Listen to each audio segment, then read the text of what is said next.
পাত্রপক্ষের সামনে বসে পাত্র হিসেবে নিজের কলেজের শিক্ষক অর্ণব চৌধুরীকে দেখে অবাক হয়ে গেল আরু। বিয়ে নিয়ে তার তেমন কোনো চিন্তাধারা ছিল না, কিন্তু মায়ের অসুস্থতার জন্য বাধ্য হয়ে বিয়ে করতে রাজি হয়ে যায়। সবেমাত্র তার দ্বিতীয় বর্ষের ছাত্রী সে, বাবা মায়ের একমাত্র সন্তান। বাবা ইয়াসিন হাসানের ছোট একটি বিজনেস আছে। কিছুদিন আরুর মা মাহবুবা খানমের বুকে ব্যথা হয়। ডাক্তার জানায় ওনার হার্টের প্রবলেম হয়েছে, অপারেশন করাতে হবে। তবে অপারেশন করার পর তিনি বাঁচবেন কি না তার নিশ্চয়তা দিতে পারছেন না ডাক্তার। তাই মাহবুবা খানম চান তার মেয়ের জামাই দেখে যেতে। সে কারণে অল্প বয়সে সংসার নামক দায়িত্ব কাঁধে নিতে চলেছে আরুর হাসান। কয়েকদিন আগেই একজন ভদ্র মহিলা এসে তাকে ছেলের জন্য পছন্দ করে আংটি পরিয়ে গেছেন।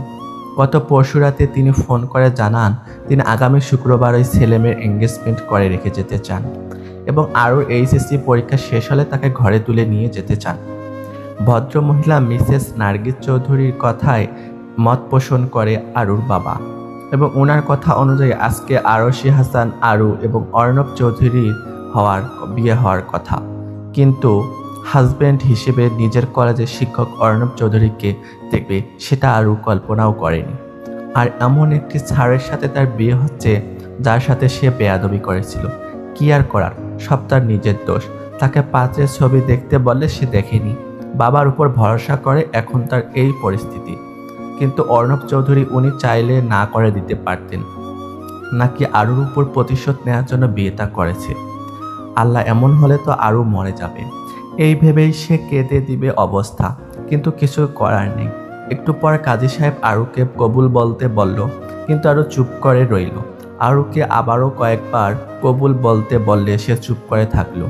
এক পর্যায়ে ইয়াসিন হাসান গম্ভীর গলায় বলল, কি হয়েছে, কবুল বলো। এবার কথায় আরু তাড়াতাড়ি করে কবুল বলে দিল এবং অর্ণবকে কবুল বলতে বলে সে তাড়াতাড়ি কবুল বলে দিল। বিয়েটা আরুদের বাসায় হয়েছে, আর ঘনিষ্ঠ আত্মীয় ছাড়া তেমন কেউ নেই। অতঃপর বিয়ে শেষে করে বর বউকে আলাদা রুমে কথা বলতে দেওয়া হলো। আরুর কিছু কাজিন তারা দুজনেরকে কথা বলার জন্য আরুর রুমে পাঠালো। রুমে এসে অর্ণব ও আরু দুজনেই চুপ, কি বলবে ভেবে পাচ্ছে না তারা। এক পর্যায়ে অর্ণব বলল, আপনি আমাদের বিয়ের ব্যাপারে জানতেন? আরু আমতা আমতা করে বলল, বিয়ের ব্যাপারে জানলেও বর আপনি হবেন সেটা জানতাম না। অর্ণব দীর্ঘশ্বাস ছাড়ালো পর বলল, আমার ছবি দেখেননি বিয়ের আগে? আরও দুপাশে মাথা নেড়ে না বলল। পরপর কৌতূহল বশত অর্ণবকে বলল, আপনি আমাদের বিয়ের ব্যাপারে জানতেন তাই না? আমার উপর প্রতিশোধ নেওয়ার জন্য এমনটা করেছেন? আপনার উপর প্রতিশোধ নেওয়ার ইচ্ছা আমার নেই। আর হ্যাঁ, আমি জানতাম না পাত্রী আপনি ছিলেন। আমার ছবি দেখেননি আপনি? না। আরও এই পর্যায়ে কেঁদে দিল। পরপর বলল, আপনি আমার জীবন শেষ করে দিয়েছেন, এখন আমার কি হবে? অর্ণব আরুর এমন কান্নায় ভড়কে গেল। সে একবার আরুর দিকে তাকালো, পরপর চোখ ফিরিয়ে নিয়ে বলল, কান্না সবকিছু সমাধান না। আরও পুনরায় কাঁদতে কাঁদতে বলল, তো এর সমাধান কিসে? অর্ণব হালকা কেশে গলা পরিষ্কার করে নিল। পরপর নরম কণ্ঠে বলল, দেখুন, আপনি যদি আমার সাথে থাকতে না চান তো ডিভোর্স দিতে পারেন। আরু চমকে অর্ণবের দিকে তাকালো। কি বলছে এই লোক? ডিভোর্স দেবে মানে? বিয়ে কি ছেলে খেলা মনে হয় নাকি? যদিও ছেলেদের জন্য সমস্যা নেই, তারা আরেকটি বউ পেয়ে যাবে। মেয়েদের যত সব সমস্যা। আশেপাশের মানুষ সব সময় মেয়েদের নিয়ে খারাপ মন্তব্য করবে। আরু ভাবনায় চলে গেল। অর্ণব চেয়ে রইল উত্তরের আশায়। এক পর্যায়ে আরুর কাছ থেকে কোনো উত্তর না পেয়ে অর্ণব বলল, কি হয়েছে আপনার? কিছু তো বলুন।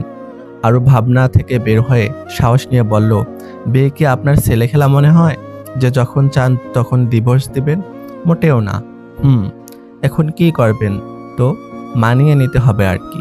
আপনি পারবেন মিস, ও সরি মিসেস ডাক্তার শুনে আরুর অদ্ভুত লাগলো।